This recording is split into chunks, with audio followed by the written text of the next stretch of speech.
እንደምንሰነበታችሁ ውድ የዚህ ቻናል ተከታታዮች፣ ለቻናሉ አዲስ የሆናችሁ ቻናሉን ሰብስክራይብ እንዲሁም ቪዲዮ ላይክ እና ሼር ማድረግ ፈጽሞ እንዳይዘነጋ።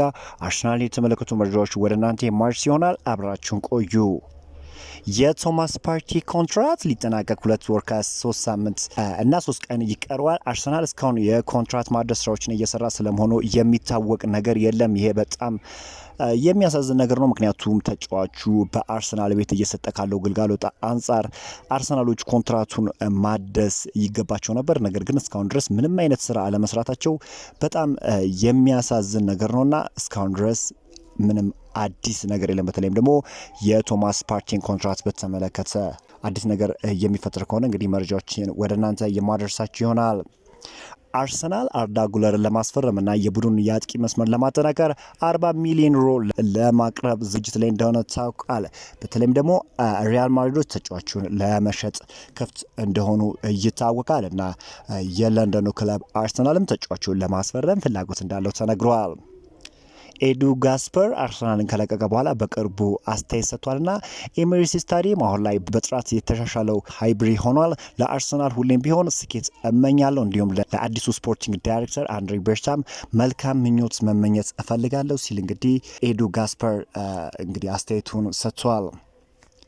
እንግዲህ ካይ ሃቨርትስን እየተመለከተ መረጃ ላደረሳችሁ። እንግዲህ ሚካኤል አርቴታ ስለ ካይ ሃቨርትስ እንዲህ ሲል ተናግሯል። ከውድድር ዓመቱ መጠናቀቅ በፊት ወደ ስብስባችን እንደሚመለስ ተስፋ አረጋለሁ ሲል ተናግሯል። የካይ ሃቨርትስ የማገገም ሂደት በጥሩ ሁኔታ እየሄደ ይመስላል። ምናልባትም የሚቻል ከሆነና መጫወት የሚችልበት ጨዋታ ካለ አርሰናል ከዚህ ስል መጠናቀቅ በፊት ወደ ስብስባቸው ሊመለሱት እንደሚችልም እንግዲህ ዴቪድ ኦርንስተን ዘግበዋል። የሪያል ማድሪድ ቦርድ በዚህ የክረምት የዝውውር መስኮት የመሃል ተከላካይ ማስፈረም እንደሚፈልጉ ዘ አትሌቲክስ ከደቂቃዎች በፊት አስነብቧል። የስፔኑ ክለብ ከአርሰናል የመሃል ተከላካይ ዊሊያም ሳሊባ ላይ አይኑን እንደጣልና ተጫዋቹን በጣም እንደሚፈልጉ ተዘግቧል። ሳሊባ ታዲያ በአርሰናል እስከ 2027 ድረስ ኮንትራት ያለው ሲሆን በቀጣይ ክረምት ለማምጣት ከባድ እንደሆነና ምክንያቱም የአርሰናል ሰዎች ለተጫዋቹ ከፍተኛ ገንዘብ እንደሚጠይቁ ይጠበቃል።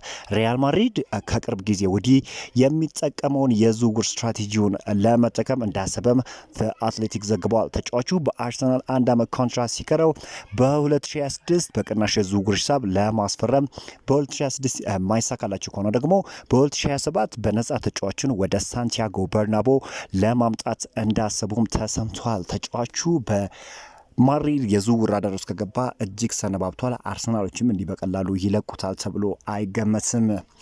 አርሰናልን ጨምሮ ዲን ሆይሰን ላይ ፍላጎት ያላቸው ሌሎች 4 ክለቦች የተጫዋቹ 50 ሚሊዮን ፓውንድ የውል ማፍረሻ ለመክፈል ፈቃደኛ እንደሆኑ ተገልጿል። አርሰናል፣ ሊቨርፑል፣ ቼልሲ፣ ኒውካስትል እና ቶትናም ከዲን ሆይሰን ወኪሎች ጋር ተነጋግሯል ሲል እንግዲህ ዴቪድ ኦርንስተን ዘግበዋል። ያ ማለት እንግዲህ ተጫዋቹ በመከላከሉ ረገድ ድንቅ የሚባል ተጫዋች ነው። አንዳንድ እንቅስቃሴዎቹንም መመልከት ችያለሁና የእውነት አርሰናል ይህንን ተጫዋች ቢያስፈርመው ለነ ገብርኤል ማጋሌሽና ሳሊባ እንግዲህ ተጠባባቂ ይሆናል ተብሎ ይጠበቃል። ታዳጊ ተጫዋች ነውና ከዚህ አንጻር አርሰናሎች ተጫዋቹን ወደ ፍላይ ኤሜሬትስ ለማምጣት ፍላጎት እንዳሳደሩ ነው እየተገለጸ የሚገኘው። የዚህ ተጫዋች ወደ አርሰናል መምጣት ደግሞ በእጅጉኑ አርሰናል ይጠቅማል ተብሎ ይጠበቃል።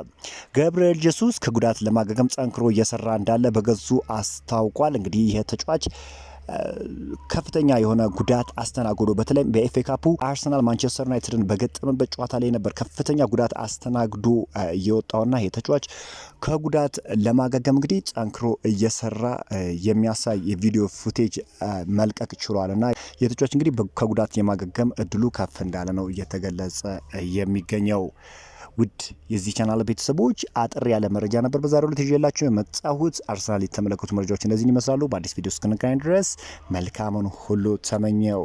ሪያል ማድሪድ ከአርሰናል በሳንቲያጎ በርናቦ ውጤቱን አስቀምጡ እያልኩኝ በአዲስ ቪዲዮ እስክንገናኝ ሀብ ናይስ ታይም